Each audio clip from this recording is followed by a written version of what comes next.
Oh man, what's up, gents? It's Libel Black again with another video, man. How you guys doing? We're back in the Beamer, gents. It's been a minute, man. It's been ages ever since I started creating videos in the Beamer. Some of you guys know when I used to create videos in the Beamer. That was when the first Libel Black arc first started. This and that, bro. I'm so happy to be back here, and we're like continuing from where we first left off, okay? Today I wanted to speak about how basically your soul changes how your face is perceived by women, people you run into in general. As part of the looks maxing community or the BP or individuals who just want a better life, we need to understand certain dynamics about the world that literally give us clues as to how we can go about getting what we want. Right, simply life is very simple. It's desires and outcomes, right? We want desires and outcomes, so we need to input and output certain things that we want to get, right? So one of the few things you got to understand about reality is the fact that when you literally see someone's face for the first time without literally, let's say, their clothes, their car, all of these things in reality give us clues as to who someone is, and we basically fill in the missing blocks, right, by our predestined paths or our past history in the world. Okay, what do I mean? If you see some black dude, right, tall, 6 foot, jump out of a BMW one day and he's got some athletic gear on, you assume that that's probably his car. You probably assume he's confident. You probably assume he gets a lot of girls. You probably assume that this dude is someone who you shouldn't probably fuck with, okay? You assume so many things about the guy, you don't even know him, okay? It's very similar. I was in the hospital, and I'll tell you why I say this. There was this one dude in the hospital, right? He got like railed in next to my bed, and his face was the only thing I could see. There was a blanket over everything, okay? And his face looked very weird without, I didn't know him, right? And I made assumptions about him, and then he woke up, and then after, the next following days, him and I started conversating every single day. His face literally started changing. His imperfections became not imperfections, but a part of his character and a part of who he was as a person, not things that he needed to change.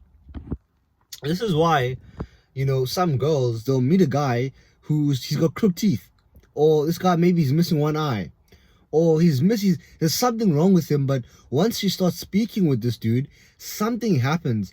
She starts literally viewing him differently. She starts viewing him in that form, as in he is perfect in that form. This is why, people talk about we're perfect, we're perfectly imperfect, okay? Because there are certain things in this world that our brains start to do. Just like we fill in certain things that we don't know about certain people, when you have imperfections, your girl or whoever it is, they'll start filling in certain imperfections that you feel like you don't have. What does this information help us do in the BP space, in the looks maxing space, in the space of guys who want to ascend to different realms in the world that we live in? In this godforsaken world, gents, you want to understand the fact that you can never be a Clav.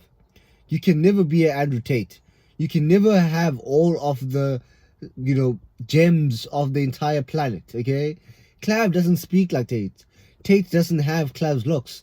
All of these guys have different gems, and it is your duty in your life to look at your gems, look at what you have that makes you different, and then from that point on, work on what makes you different, and that's it, bro. And by doing that, you will attract someone in your life who values those things, and someone who you feel like you value them for their gems, okay? And you guys might hear this and be scared, like, oh, then I might attract, a girl who's below my looks path. Remember, just like I told you, just like how you fill in the gaps, you will start filling in the gaps about this certain person.